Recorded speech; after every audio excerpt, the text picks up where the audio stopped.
Xi Jinping warns any attempt to split China is doomed to fail. Chinese President Xi Jinping has delivered a fervently nationalistic closing speech to Parliament, painting China as the rising global power. Mr. Xi said achieving total unity was the collective hope of all Chinese people and any attempts to divide it were doomed to fail.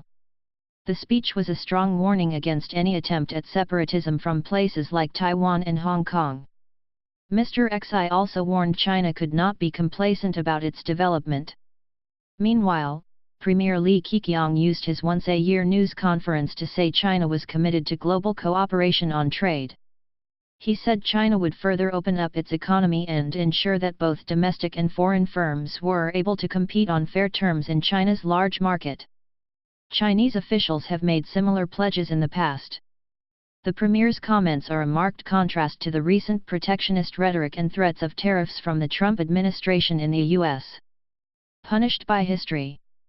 Xi Jinping became president in 2013 and now looks likely to lead China indefinitely, after the National People's Congress, NPC, a rubber-stamp parliamentary session that meets once a year, voted to remove a two-term limit on the presidency from the constitution. He is now considered the most powerful Chinese leader since Mao Zedong, and has further cemented his position by moving many of his key allies into leadership roles during the NPC. In his speech in the Great Hall of the People, Mr. Xi highlighted major achievements of Chinese history, like the invention of gunpowder and the writings of Confucius. He laid out his own grand vision for China, saying history had proven that only socialism can save China. Chinese people, he said, have the spirit of fighting the bloody battle against our enemies to the bitter end. Who is left to challenge Xi? By Stephen McDonnell, BBC News, Beijing. In a way, it wasn't so much what Xi Jinping said in his Congress closing speech that matters but the fact that he said it. This had traditionally been a day for China's number 2 leader, the Premier, to dominate the stage with an annual press conference. Not anymore. President Xi emerges with a keynote speech pushing nationalist buttons and, all of a sudden, he is on the front page where he wants to be. The pushing of Premier Li Keqiang to one side will not seem strange to China watchers, who have seen an already powerful Xi Jinping becoming virtually untouchable at this Congress. The limited check and balance provision of presidential term limits has gone. His philosophy under his own name is in the country's constitution. His chief tool for destroying enemies, the anti-corruption crackdown, has been widened into other parts of society, and it's hard to see who is left to be able to challenge President Xi in any way whatsoever. Pointing at China's global ambitions, he said his country would be strong but not aggressive and would not develop itself at the expense of the rest of the world. But he warned that China had to be united to prosper, and it was absolutely impossible to separate any inch of our great country's territory from China. All acts and tricks to separate the country are doomed to fail and will be condemned by the people and punished by history.